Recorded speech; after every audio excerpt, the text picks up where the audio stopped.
Welcome back to Shovan online teach school. যে সকল শিক্ষার্থীরা অষ্টম শ্রেণীতে পড়ছেন সে সকল শিক্ষার্থীদের জন্য আমাদের আজকের বিষয় ইংলিশ। শিক্ষার্থীরা আপনাদের যে ধারাবাহিকভাবে আমরা এমসিকিউ নিয়ে আলোচনা করছিলাম, মাল্টিপল চয়েস কোশ্চেন্স, এর ধারাবাহিকতায় আজকে আমরা এক্সপেরিয়েন্স 6 এর ইন্ট্রোডিউসিং সামওয়ান ফর্মালি এর দ্বিতীয় পর্বটি নিয়ে আজকে আলোচনা করব। এখানে আপনাদের থাকছে 26 থেকে 50 পর্যন্ত।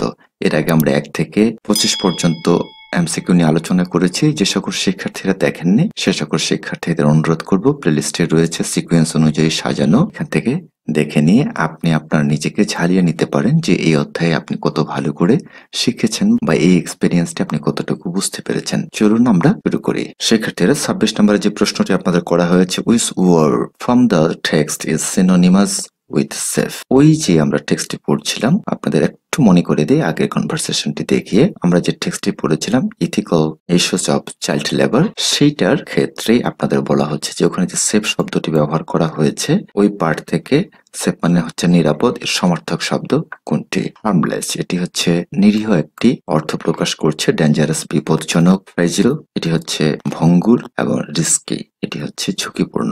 তাহলে আমাদের সঠিক উত্তর হচ্ছে এ নাম্বার, হার্মলেস। এরপরে আসেন 27-এ আমরা যে বিষয়টি দেখছি, word the synonym of put and into.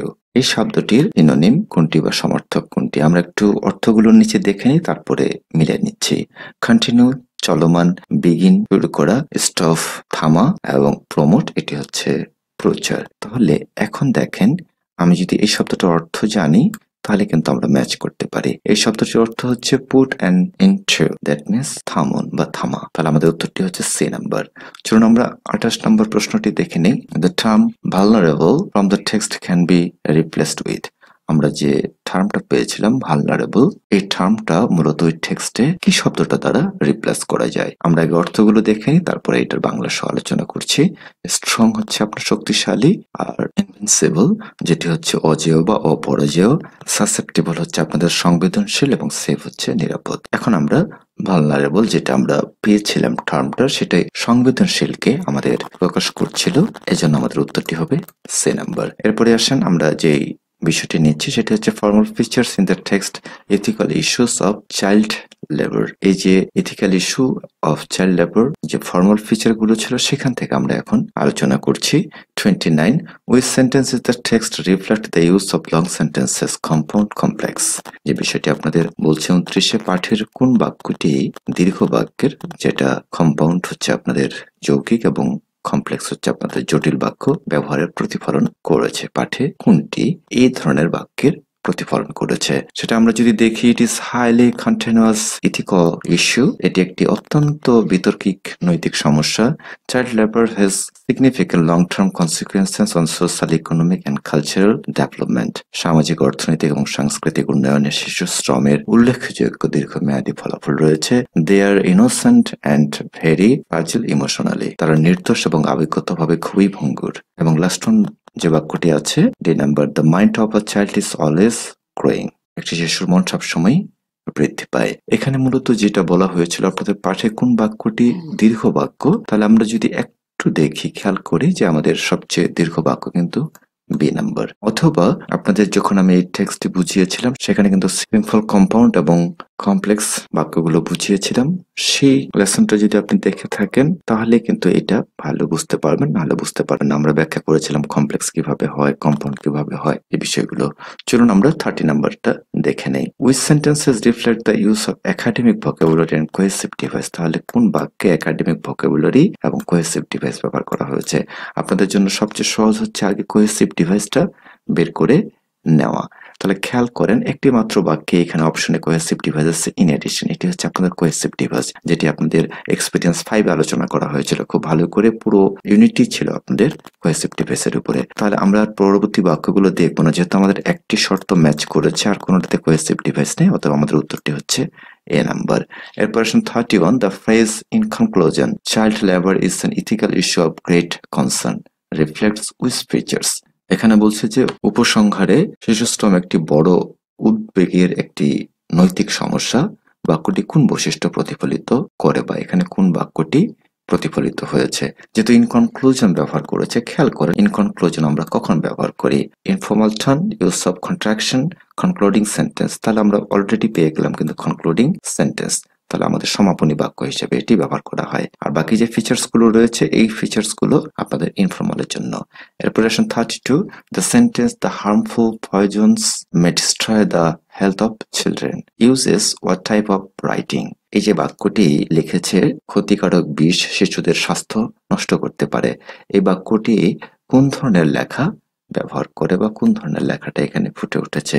সেটি নিঃসন্দেহে ফর্মাল। কারণ ইনফর্মাল, ক্যাজুয়াল আর এই এমসিকিউ গুলো করার সময় শিক্ষার্থীরা আরেকটা জিনিস মনে রাখবেন, এখানে শুধু ফর্মাল রয়েছে, বাকি যে তিনটি দেওয়া হয়েছে সেটা কিন্তু তিনটাই ইনফর্মালের। অতএব সবসময় যেটার একাধিক উত্তর থাকবে সেটা কিন্তু উত্তর নয়, তার বিপরীতটাই যেটা এককভাবে থাকবে। যেমন ফর্মাল একটি এককভাবে আছে, এর আর কোনো ক্যারেক্টারিস্টিক্স এখানে নেই। এই জন্য আমরা এভাবেও এই ট্রিক্স গুলো অ্যাপ্লাই করতে পারি। 33-তে আমরা দেখছি the use of passive voice is demonstrated in which sentences. Passive voice ব্যবহার কোন বাক্যে প্রদর্শিত হয়? নিচের কোন বাক্যটি প্যাসিভ ভয়েস?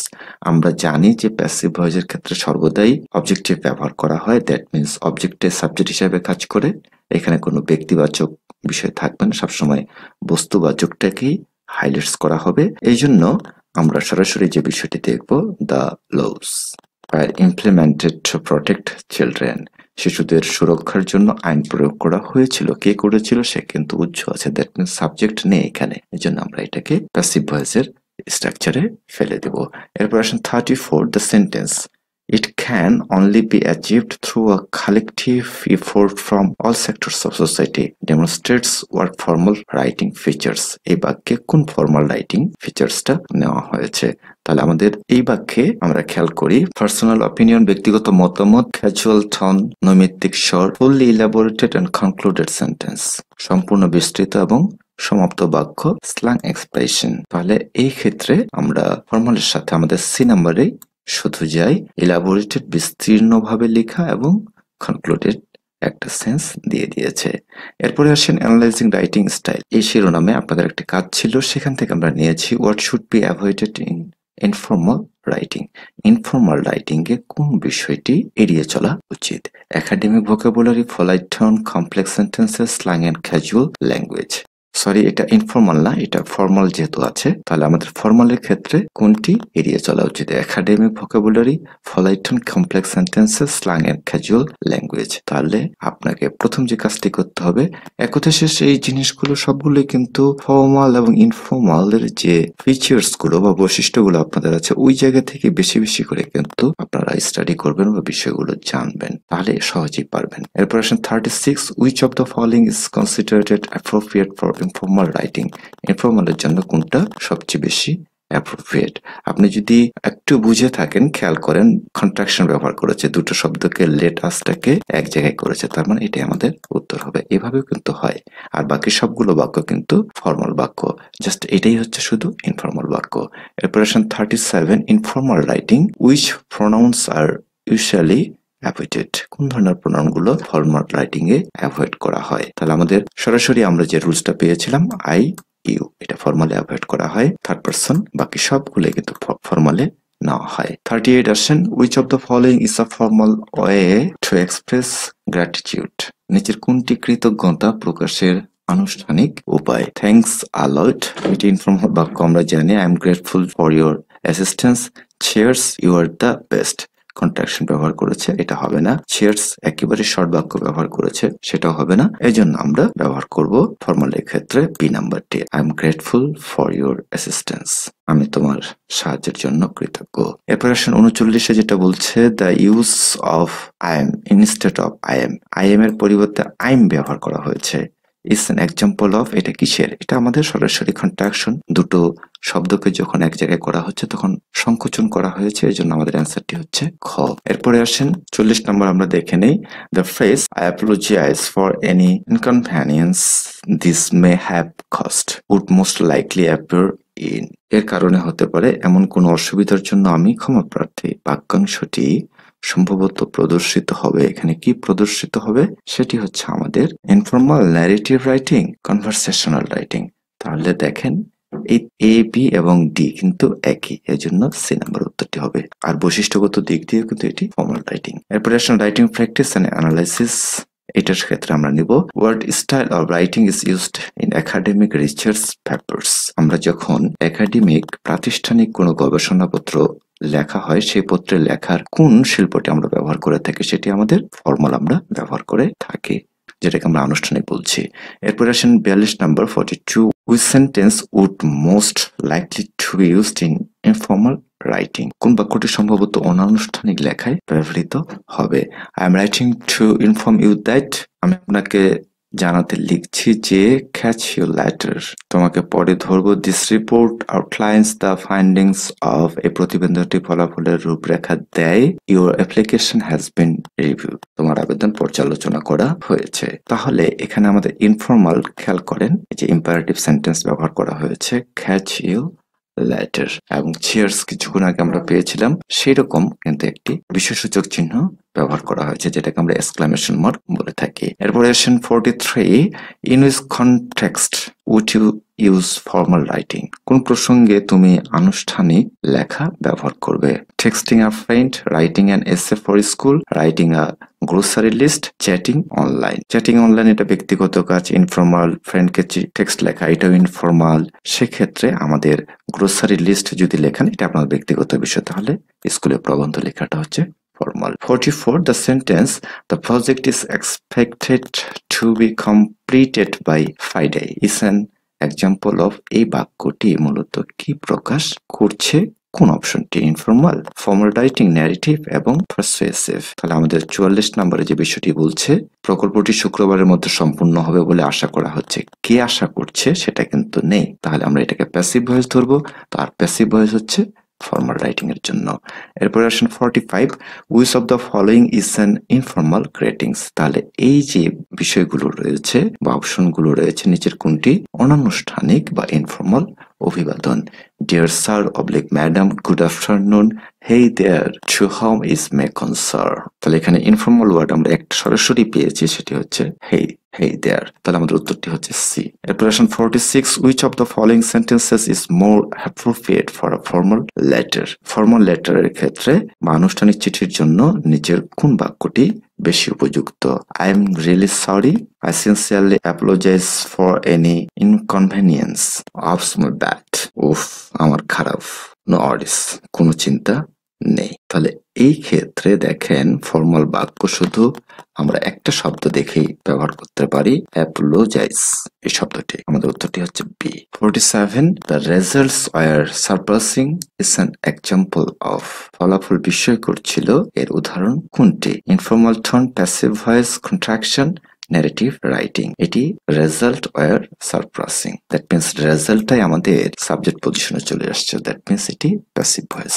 এরপর আসেন 48, which of the following is not a characteristic of informal writing? নিচের কোন বাক্যটি ইনফর্মাল রাইটিং এর লেখার বৈশিষ্ট্য নয়? এই যে একাডেমিক ভোকাবুলারি, সরাসরি আমরা এটা নিতে পারি, বাকি সবগুলোই ইনফর্মাল রাইটিং এর ক্যারেক্টারিস্টিক্স। এরপর আসেন 49, what type of sentence is this? Please submit your report by the end of the week. যেহেতু আমরা প্লিজ পেয়ে গেছি বা দয়া করে, তাহলে আমরা অনায়াসে বলতে পারি যে এই বাক্যটি হচ্ছে আমাদের ফর্মাল রাইটিং এর ক্ষেত্রে প্রযোজ্য। এরপরে আসেন 50 নম্বর, which sentence best reflects the tone of formal writing? কোন বাক্যটি আনুষ্ঠানিক লেখার স্বরকে সর্বোত্তম ভাবে প্রতিফলিত করে? I hope this email finds you well. B number, WhatsApp, can't wait to see you, catch you later। তাহলে এখানে ফর্মাল কোন বাক্যটি সেটা আমাকে নিশ্চিত করতে হবে। দেখেন এই জায়গায় কন্ট্রাকশন ব্যবহার করেছে ইনফর্মাল, ক্যান্ট, কন্ট্রাকশনস ব্যবহার করেছে informal, catch you imperative sentence. তাহলে আমাদের প্রথমটি হচ্ছে সঠিক উত্তর, ফর্মালের ক্যারেক্টারিস্টিক্স। শিক্ষার্থীরা আশা রাখি আমাদের যে চলমান আলোচনাগুলো চলছে, আলোচনাগুলো আপনাদের অনেক বেশি হেল্পফুল হচ্ছে। আপনাদের কার কতটুকু হেল্পফুল হচ্ছে ওই এক্সপেরিয়েন্সটি যাচাই করার জন্য সেটা কিন্তু অবশ্যই কমেন্ট সেকশনে জানাবেন। আর কোন ধরনের ক্লাসগুলো পেলে আপনাদের জন্য সবচেয়ে ভালো হয় সেটাও কিন্তু মন্তব্য করে জানাতে ভুলবেন না। যারা সুন্দর ভালো প্রিপারেশন নিতে চান অ্যানুয়াল এক্সামের জন্য আমাদের সাথেই থাকুন বা আমাদের ক্লাসগুলো ধারাবাহিকভাবে দেখতে থাকুন। পর্যায়ক্রমে আপনাদের পুরো বই কিন্তু আমরা কভার করে ফেলবো সামনের পরীক্ষার আগে। ভালো থাকবেন, সুস্থ থাকবেন, আপনার মূল্যবান মন্তব্যটি জানাবেন। ভালো লাগলে সাবস্ক্রাইব করতে পারেন। যারা আগে থেকে সাবস্ক্রাইব করে আমাদের সাথে রয়েছেন আপনাদেরকে অসংখ্য ধন্যবাদ। যারা এখনো সাবস্ক্রাইব করেননি, ভাবছেন করবেন কিনা, আপনাদের জন্য বলবো যে সাবস্ক্রাইব করে রাখেন। যে কোনো সময় যে কোনো প্রয়োজনে আপনার এই বিষয়গুলো সহযোগিতা করতে পারে। শুধু যে আপনার পরীক্ষা কমন পাওয়ার জন্য এই জিনিসগুলো নিয়ে প্রস্তুতি নেবেন তা কিন্তু না, আপনার একটা বেটার প্রিপারেশনের জন্য কিন্তু আপনি এই বিষয়টি এক্সারসাইজ করতে পারেন। থ্যাঙ্কস অল, আল্লাহ হাফেজ।